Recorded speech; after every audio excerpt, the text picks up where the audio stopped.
हाय दोस्तों, मैं हूं आशीष और आप सबको इंडिया में जान पर स्वागत है। दोस्तों, आज मैं ब्रह्मोस 2 के ऊपर एक वीडियो बना रहा था, लेकिन मुझे लगा कि ब्रह्मोस 2 से पहले आपको ये बताना जरूरी है क्यों रूस दुनिया का सबसे बेहतरीन सुपरसोनिक क्रूज मिसाइल ब्रह्मोस को यूज नहीं कर रहा है। अगर आप इसका रीजन पहले से जानते हैं तो ये वीडियो को स्किप कर दीजिए, नहीं तो आखिर तक ये वीडियो को देखते रहिए। देखिए, BrahMos medium range ramjet supersonic cruise missile है। ब्रह्मोस को सबमरीन, शिप्स, एयरक्राफ्ट और लैंड से लॉन्च किया जा सकता है। ब्रह्मोस मिसाइल को ब्रह्मोस एरोस्पेस बनाता है। ब्रह्मोस एरोस्पेस को भारत की डीआरडीओ और रूस की एनपीओ कंपनी मिलकर बने हैं। देखिए, आप सब जानते हैं रूस और अमेरिका ये दोनों देश दुनिया में ज्यादा हथियार बेचते हैं। अमेरिका हमेशा अपना आउटडेटेड टेक्नोलॉजी वाला हथियार ज्यादा बेचता है और लेटेस्ट टेक्नोलॉजी वाला हथियार बहुत कम देशों को देता है। आपको एक उदाहरण देता हूं। अगर अब भारत अमेरिका को कहेगा हमें F-35 चाहिए, अमेरिका पहले कहेगा मुझसे F-16, F-18 या फिर F-15 जैसे 4th जनरेशन फाइटर जेट खरीदो, उसके बाद F-35 मिलेगा। लेकिन रूस के साथ ऐसा नहीं है। रूस भारत या फिर दूसरे देशों को लेटेस्ट टेक्नोलॉजी देने में मना नहीं करता है। हाँ, रूस इसके बदले रकम थोड़ा ज़्यादा लेता है। रूस ऐसा इसलिए करता है क्योंकि उसकी इकोनॉमी हथियार और क्रूड ऑयल एक्सपोर्ट पर ज़्यादा डिपेंड करता है। अब आते हैं हमारे टॉपिक के ऊपर और जानते हैं रूस क्यों ब्रह्मोस को यूज नहीं करता है। देखिए, रूस ब्रह्मोस को यूज ना करने के पीछे बहुत सारे वैलिड रीजन है। आपको एक एक करके समझाता हूँ। देखिए, ब्रह्मोस को रूस की P-800 ओनिक्स की बेस पर बनाया गया है, इसलिए रूस ब्रह्मोस का इस्तेमाल ना करके P-800 ओनिक्स को इस्तेमाल करता है। आप सब अब ये सोच रहे होंगे क्या P-800 ब्रह्मोस से बेहतरीन मिसाइल है, इसलिए रूस ब्रह्मोस के बदले P-800 को यूज करता है। देखिए, ऐसा कुछ नहीं है। ये दोनों मिसाइल दोनों देशों की जरूरत के हिसाब से बेहतरीन मिसाइल है। अब आपको 1 मिनट में ये दोनों मिसाइल के बीच क्या डिफरेंस है समझाता हूँ। देखिए, P-800 के मास 3000 kg, लेंथ 8.9 मीटर और डायमीटर 0.7 मीटर है। मैक्सिमम स्पीड मैक 2 और रेंज 600 किलोमीटर है। ब्रह्मोस की बात करें तो इसके मास 3000 kg, लेंथ 8.4 मीटर और डायमीटर 0.6 मीटर है और मैक्सिमम स्पीड मैक 3 है। जब ब्रह्मोस पहले शामिल हुआ था तब उसकी रेंज 290 किलोमीटर था, क्योंकि तब भारत MTCR मेंबर नहीं था।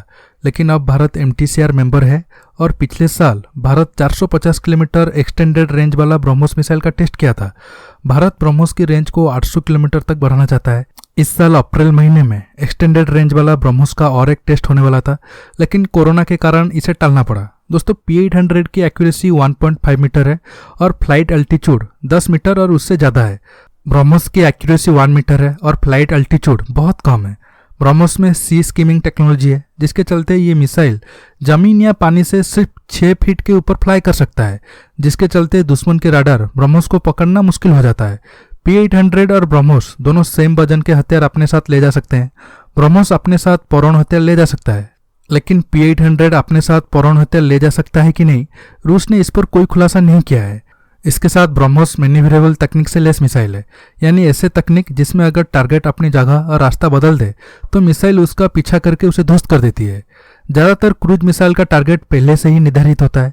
अगर टारगेट जगह बदल दे तो मिसाइल सही जगह पे हिट नहीं कर पाती है।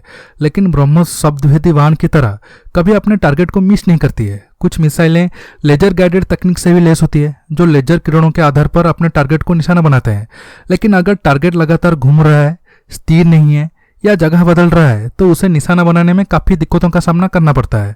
ऐसी परिस्थिति में मैन्यूवरेबल तकनीक काफ़ी मददगार साबित होता है और इसमें ब्रह्मोस अचूक है। लेकिन P-800 में ये खूबी नहीं है। अब आप समझ गए होंगे ब्रह्मोस P-800 से अब तक रेंज को छोड़ दे तो बाकी सब मामले में आगे है। लेकिन अब आप सोच रहे होंगे अगर ब्रह्मोस इतना अच्छा है, रूस क्यों नहीं यूज कर रहा है, ये जल्दी बताओ। देखिए, P-800 की ताकत जितना है रूस के जरूरत के हिसाब से सही है। अब दुनिया में कोई भी एंटीशिप क्रूज मिसाइल ब्रह्मोस और P-800 के नज़दीक नहीं है। इसके साथ P-800 के रेंज शुरू से 600 किलोमीटर था, लेकिन ब्रह्मोस की रेंज तब सिर्फ 290 किलोमीटर था और P-800 2002 में सर्विस में आया और ब्रह्मोस 2006 में। इसलिए शुरू से ही रूस की नावल शिप्स में P-800 यूज हो रहा है। अगर अब रूस ब्रह्मोस को यूज करना चाहेगा तो उसे अपने शिप्स के डिजाइन में बहुत सारे चेंज करना पड़ेगा, क्योंकि ये दोनों मिसाइल की लेंथ और डायमीटर सेम नहीं है। जैसे मैंने आपको पहले बताया था, P-800 भी उतना ताकतवर है कि वो अमेरिका और नाटो देशों को बर्बाद कर सकता है। इसलिए रूस P-800 को ब्रह्मोस से चेंज नहीं किया है। सबसे बड़ी कारण अब आपको बता रहा हूँ। देखिए, ब्रह्मोस एरोस्पेस में इंडिया का शेयर लगभग 51% है और रूस की 49% है। शुरू में 65% ब्रह्मोस के कंपोनेंट को रूस इंडिया को सप्लाई करता था, जैसे कि रामजेट इंजन, राडार और सिकर आदि। लेकिन अब भारत ब्रह्मोस की 65% कंपोनेंट खुद बना रहा है। बहुत जल्द ये आंकड़ा 85% होने वाली है। ऐसे हालात में रूस अगर इंडिया में बने ब्रह्मोस को इस्तेमाल करेगा तो फायदा भारत को होगा और रशियन फार्म को नुकसान होगा। इसके साथ दुनिया में रूस की छवि को भी नुकसान होगा। दुनिया में ये मैसेज जाएगा, रूस इतना ताकतवर होने के बावजूद इंडिया में बने ब्रह्मोस को P800 के बदले यूज कर रहा है, मतलब उसे खुद की प्रोडक्ट के ऊपर भरोसा कम है।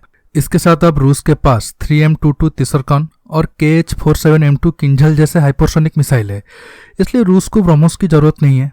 अब आप समझ गए होंगे, रूस ब्रह्मोस मिसाइल को यूज ना करना ये ब्रह्मोस की कमजोरी नहीं, ये रूस की मजबूरी है।